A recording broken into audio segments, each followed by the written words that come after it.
खैर बुखारी, आपको क्या समझ आती है? अब तक एक इंप्रेशन हमारा इस प्रोग्राम में कम से कम कायम हो गया है कि हुकूमत पॉलिटिक्स खेल रही है। आपको लगता है कि पीटीआई की, इमरान खान की गवर्नमेंट की जो पॉलिटिक्स है मियां नवाज शरीफ साहब के साथ, वो स्मार्ट पॉलिटिक्स है? इस पॉलिटिक्स के नतीजे में मियां नवाज शरीफ साहब पे प्रेशर पड़ रहा है? देखिए, मजे की ये बात है कि जितना भी ये तेज होना चाह रहे थे ना, द इवेंचुअल एडमिशन के हमारे साथ हैंड हो गया है, हाथ हो गया है, उसने तो ये इनकी अहलियत के ऊपर, इनकी काबिलियत के ऊपर, इनकी अलर्टनेस के ऊपर वो पूरा धज्जियां उड़ा दी उसकी, उस परसेप्शन की।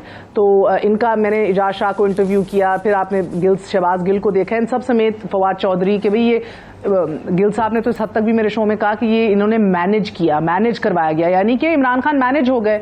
फिर इनके फोकल पर्सन ऑन हेल्थ जो हैं डॉक्टर फैसल, उनको भी एक इंटरव्यू में मैंने पूछा, इमरान खान साहब ने कहा था आपने सारी रिकॉर्ड्स देखे हैं, हेल्थ सर्टिफिकेट्स देखे हैं? तो उन्होंने कहा मैंने तो कुछ नहीं देखा, मैं तो बस उनको उनका हाल पूछने गया था, that's it. So you know, मुझे लगता है कि एक एम्बैरेसमेंट तो उधर से हो गई थी, मगर मैं इत्तेफाक करती हूँ अपने कॉलीग से कि politics is all about perception. अभी उनका वापस ना आना सियासी तौर पे फायदेमंद है तहरीक इंसाफ के लिए। एक तो आप देखें, एक इनकी ये बात सही है, 100% आई एग्री विद इट, कि उधर जब वो घूमते फिरते हैं, कोई तस्वीर आती है, उसके ऊपर जो ट्रोलिंग शुरू होती है, जो हैशटैग शुरू होते हैं, वो फेवर में जाते हैं। ये या टॉक शोज होते हैं, आप उनको हशाश बशाश दिखाते हैं तो एक मौका मिल जाता है, 2 और प्रेस कॉन्फ्रेंसेस चौहान साहब कर लेते हैं, गिल साहब कर लेते हैं, फवाद चौधरी साहब ट्वीट्स कर लेते हैं। ये बात निकल फिरती है कि फिर एक तंजन कहा जाता है कि भाई आप तो बिल्कुल सेहतमंद हैं, आप तो इधर टहल रहे हैं, आपको तो कोरोना का डर नहीं है, तो आप क्या कर रहे हैं? दूसरी बात, जो लेवरेज है मरीम नवाज शरीफ साहिबा के ऊपर, वो अभी बहुत हाई है हुकूमत के पास। जब मियाँ साहब बाहर बैठे हैं, she can not afford to speak कि कई मुश्किलात में इजाफा ना कर दिया जाए उनके वालिद के लिए।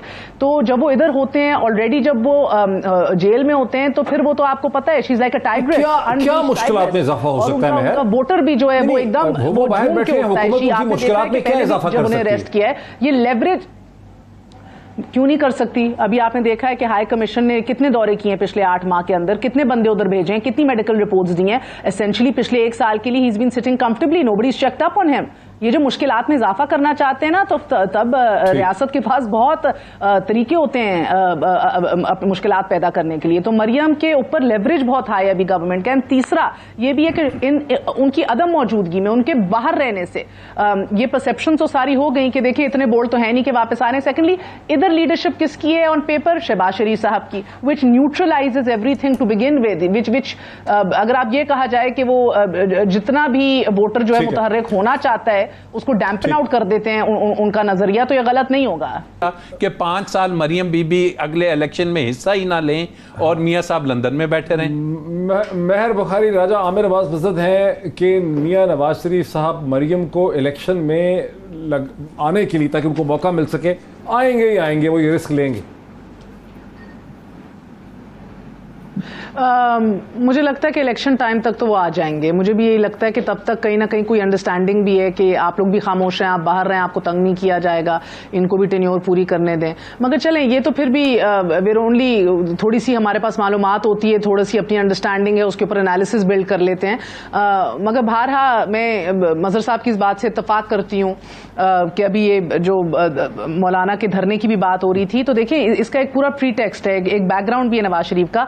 ये जब हो रहा था, ये बात दुरुस्त है कि इमरान खान साहब जो हैं वो बड़े वरिड थे, एंड उन्होंने आउटराइट सवाल पूछा कि कैसे मुमकिन है कि आप लोगों की आशीर्वाद या किसी ना किसी अप्रूवल के बगैर वो इधर तक आ जाएं, इतना बड़ा मजमा लेके। एंड देन आप, इफ यू रिमेंबर, वो ये वक्त था एक्सटेंशन के दिनों का भी, तो कहीं ना कहीं बड़ी एक डिस्कम्फर्ट थी उस टाइम के ऊपर भी। सो देवर, अब मैं ये बात बिल्कुल मुकम्मल तौर पर मानती हूँ कि ये कहीं ना कहीं कोई अंडरस्टैंडिंग्स थी, कहीं ना कहीं कोई उनके लिए रास्ता खोला गया था कि वो इधर तक पहुंच जाए मौलाना साहब। दैट बीइंग सेड, आप उसके अंदर भी देखें कि उसका सियासी फायदा तो नवाज शरीफ साहब को भी मिला ना। इधर प्रेशर बिल्ड हुआ, इधर एड्रेस हो रहा था, उधर नवाज शरीफ साहब निकल गए, द ओनली वन।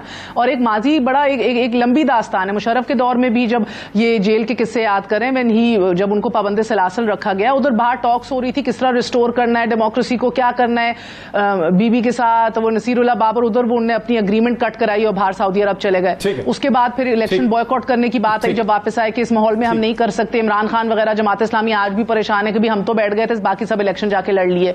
उसी तरह मौलाना का ये धरना हुआ, इधर वो बेचारे बैठे हुए थे, आया कोई नहीं, टिकट कटाया, ये निकल गए। तो इन मुश्किल सूरत हाल में एक विजन और क्लैरिटी रखते हैं नवाज शरीफ साहब, एक तजर्बा रखते हैं कि मुश्किल सूरत हाल से किस तरह निकलना है उन्हें। अभी भी उनको बड़ी क्लैरिटी उधर बैठे हुए, ये ना सोचिए जिस तरह हम सवाल उछाल रहे हैं तो स्टूडियोज में बैठे हुए वो भी देख रहे होंगे कि क्या करूं। ही इज वेरी क्लियर कि कब करना है और क्या करना है। मगर नवाज शरीफ साहब की नेचर ये है कि आखिरी मिनट तक अपने क्लोजेस्ट लोग भी जो होते हैं ना अपना पत्ते निकाल के नहीं रखते उनके सामने। ये प्रोग्राम देख के तो नहीं आते, ये प्रोग्राम देख के तो नहीं आते,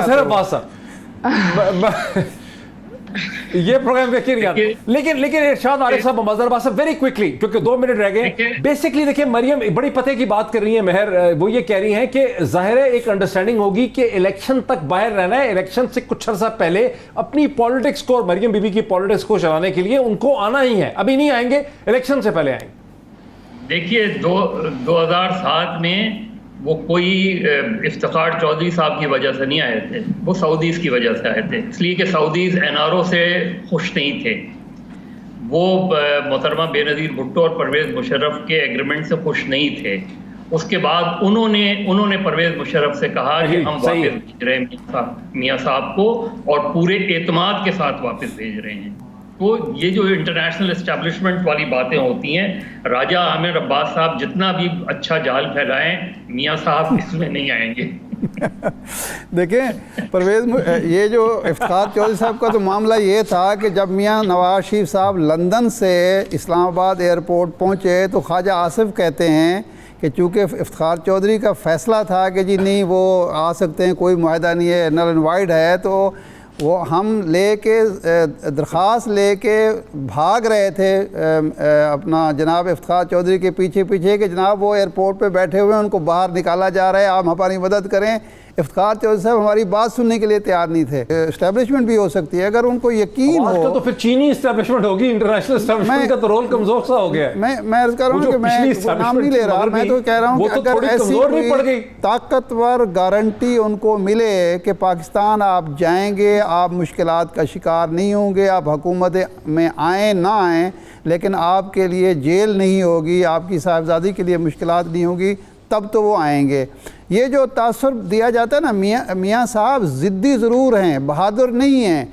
और वो तारीख़ी जुमला जो मजीद निज़ामी साहब सुनाया करते थे कि जब उन्होंने कहा वहाँ जद्दा में कि मियाँ साहब आप अटक छोड़ के चले गए, क्या बात थी, 6 महीने और बैठ जाते, तो उन्होंने जवाबी सवाल किया मियाँ साहब निज़ामी साहब से कि निज़ामी साहब तुसी कदे जेल गए हो? तो उन्होंने कहा नहीं मैं तो नहीं गया। उन्होंने कहा जेल कटना बड़ा मुश्किल है मियाँ निज़ामी साहब, जेल नहीं बैठे जाता। तो वो निज़ामी साहब हमदर्द थे, उनके सरपरस्त थे और ये बात वो बार बार किया करते थे। तो मियाँ साहब नहीं आएंगे। हाँ, जेल की कहानी सुना सकता हूँ। जी हाँ, तो इसलिए मियाँ साहब ये बात मैं बिल्कुल इत्तेफाक करता हूँ कि मियाँ साहब नहीं आएंगे। और ये शहबाज शरीफ साहब ने जो गलती की है इसका भी उनको इदराक है कि खुशफहमी पर वापस नहीं जाना चाहिए, मुश्किलात बढ़ जाएंगी। सो बुनियादी तौर पर मेरे पार्टिसिपेंट्स, मुझे ऐसा लग रहा है राजा आमिर अब्बास साहब कि आपका जो लीगल केस था, आपकी फीस तो बिल्कुल सारी मारी गई है, क्योंकि जो आप केस बिल्डअप कर रहे थे नवाज शरीफ साहब के लिए कि भाई वो निकल सकते हैं, इससे बाकी लोग बाय नहीं कर रहे। डॉक्टर साहब खाली लीगल केस नहीं है, पॉलिटिकली भी थोड़ा सा इनसे मज़र से और इनसे डिसएग्री करते हुए मैं ये समझता हूँ। मियाँ साहब देखिए, जब इफ्तिखार चौधरी के ज़माने में आए थे तो एक फ़ैसला था जिसमें कन्विक्शन हुई थी, उसको रिव्यू के उन्होंने दोबारा सेटिसाइड करा के सियासत में आ गए।